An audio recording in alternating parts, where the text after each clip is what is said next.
అనవసరమైన విషయాలు వేలు పెట్టడం అలవాటేగా, దాని రిజల్ట్ ఇది. ప్రసాద్ మురళి మార్క్ చేశారు ఇక్కడ, ఏంటిది? డిఓపి గారు, ఎస్, లైటింగ్ అక్కడే ఉంది సార్ కరెక్ట్గా. Good evening everybody.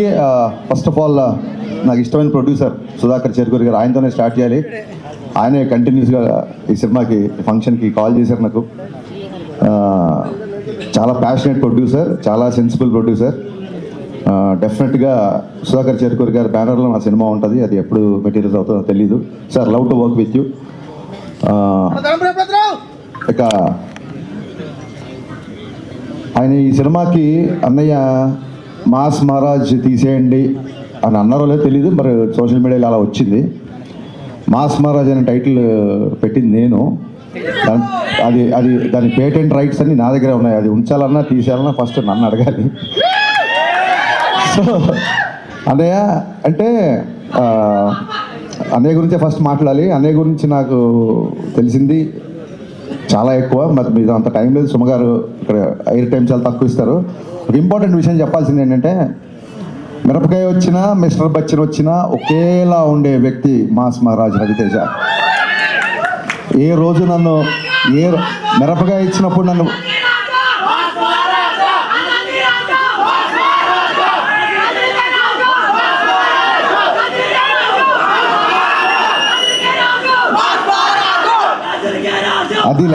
అది లెక్క. సో అన్నయ్య మాస్ మహారాజ్ అనే పదం అది ఉంచాలా తీసేయాలా అనేది మీ ఇష్టం. బట్ మమ్మల్ని ఆపడం మాత్రం మీకు చాలా కష్టం, గుర్తుపెట్టుకోండి. అది జరిగే పని కాదు. సినిమా ఎలా ఉన్నా, ఇందాక బాబీ చెప్పినట్టు సినిమా సినిమా సినిమా. నేను ఇంతేలో ఆయన క్యారెక్టరే సినిమా క్యారెక్టర్లో పెట్టారు జగన్ గారు. సినిమా ఎలా ఉన్నా సరే, ఆడిందా ఊడిందా ఏం పట్టించుకోవడం, నెక్స్ట్ డే షూటింగ్కి వెళ్ళిపోవడం. దీన్ని భగవద్గీతలో శ్రీకృష్ణ పరమాత్మ అదే చెప్పాడు. అంటే మీకు అర్థమయ్యే భాషలో నేను ట్రాన్స్లేట్ చేస్తా.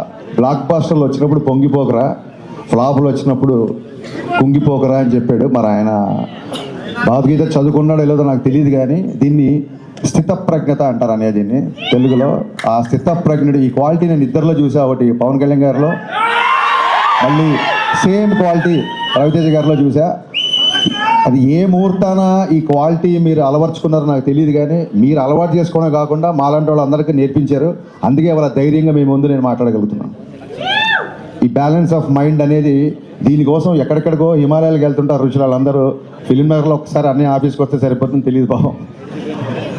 ఈ క్వాలిటీ అందరూ నేర్చుకోవాల్సిన విషయం ఇది. అండ్ చాలామంది డైరెక్టర్లు, ఇందాక బాబీ చెప్పినట్టు బోయపాటి సీన్ గారి దగ్గర నుంచి, వైట్ల సీన్ గారి దగ్గర నుంచి, నేను, గోపి, బాబీ, ఇలాగా ఎంతోమంది డైరెక్టర్లని పరిచయం చేసిన వాళ్ళందరూ ఇవాళ ఒక స్టార్ డైరెక్టర్స్ పొజిషన్లో ఉన్నారు. అన్నయ్య అంటే నేను చాలాసార్లు చెప్పాను, బట్ రోజు పిలుస్తున్నాం కదా అని చెప్పి అమ్మని పిలవకుండా ఉండలేం కదా. నాకు డైరెక్టర్గా జన్మ పునర్జన్మ రెండే ఇచ్చింది మాస్ మహారాజ్. థ్యాంక్ యూ అన్నయ్య.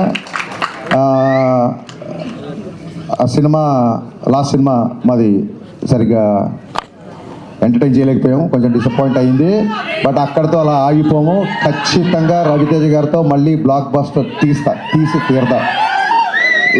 It's a self made promise to myself. Thank you. And Bheems పరిగెత్తే రైలు అసలు దొరకట్లేదు. ఈ ఫంక్షన్కి రాలేదంటే ఎంత బిజీగా ఉన్నాడో ఆలోచించుకోవచ్చు.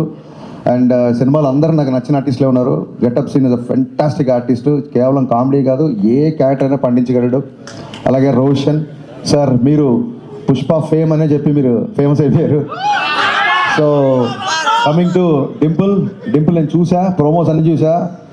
సూపర్ హిట్ నీ సాంగ్, సూపర్ హిట్ నీ character. You're going to score one more blockbuster. Ashika have seen your film with Nag sir, Naa Saamiranga. చాలా మంచి పర్ఫార్మర్. అండ్ మీ ప్రోమోలో కూడా చూశాను, చాలా బాగా చేశారు. సినిమాలో ఉన్న వాళ్ళందరూ, మ్యామ్ మీరు కూడా, ఎవ్రీ వన్ అంటే ప్రోమో చూడగానే ఇది బ్లాక్ బస్టర్ అని చెప్పి ఫిల్మర్ సర్కిల్లో టాక్ స్ప్రెడ్ అయింది. బాబీ, నీకు చెప్పిన వ్యక్తి నాకు కూడా చెప్పాడు ఈ సినిమా బ్లాక్ బస్టర్. ఆ వ్యక్తి కూడా మా ఇద్దరు సోర్స్ ఒకటే. ఆ వ్యక్తి నిన్న ఈ సినిమా చూసేప్పుడు జనరల్గా తను అలా చెప్పే వ్యక్తి కాదు. So 100% it's going to be blockbuster film. And ప్రస్తుతానికి ఇవాళకి మా హీరో మా తిరుమల కిషోర్. నేను సేల్ చేసే cinema my all time favourite. నీకు ఒక టిపికల్ మ్యూజిక్ సెన్స్ ఉంది. నీ పాటలను కూడా నాకు చాలా ఇష్టం.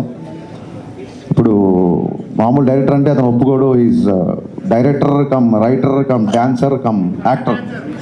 సో మరి ఇన్నిసార్లు కమ్ అంటే రామా, ఖచ్చితంగా ఈ సినిమాకి వస్తాం. ఈ సినిమాని బ్లాక్ బస్టర్ చేస్తాం. Kishore, this is going to be blockbuster. ఒక చిన్న సెంటిమెంట్ ఉంది సినిమా వెనకాల. కరెక్ట్గా కొన్ని సంవత్సరాల క్రితం, నాకు ఇయర్ గుర్తులేక కాదు, చెప్తే మళ్ళీ వీళ్ళు ఏజ్ లెక్కట్టేస్తారు. సో కొన్ని సంవత్సరాల క్రితం జనవరి 13న మిరపకాయ రిలీజ్ అయ్యి బ్లాక్ బస్టర్ అయింది. మళ్ళీ జనవరి 13 సేమ్ కెమెరామెన్. ఆ సినిమా కెమెరామెన్ రామ్ ప్రసాద్ అయినా సరే, ప్రసాద్ మూరెళ్ళ. వాట్ ఆ డెస్టినీ, వాట్ ఆ లైఫ్ ప్రసాద్ అన్న. జనవరి 13th రవితేజ గారు బ్లాక్ బస్టర్ మిరపకాయ ఇచ్చావు. మళ్ళీ జనవరి 30th రవితేజ గారి సినిమా నువ్వు చేసావు. సో ఈ సెంటిమెంట్లు అన్నీ వర్కౌట్ అవుతున్నాయి. ఈ సినిమా it's going to be a clean family blockbuster. Trust me. Ya, Sankranti కొడుతున్నాం, చాలా గట్టిగా కొడుతున్నాం. Thank you. సంక్రాంతి ట్రాఫిక్ అవనేయండి తమ్ముడు, మనకు చాలా టైం ఉంది ఇంకా. Thank you so much Harishankar garu, and thank you so much Bobby గారు.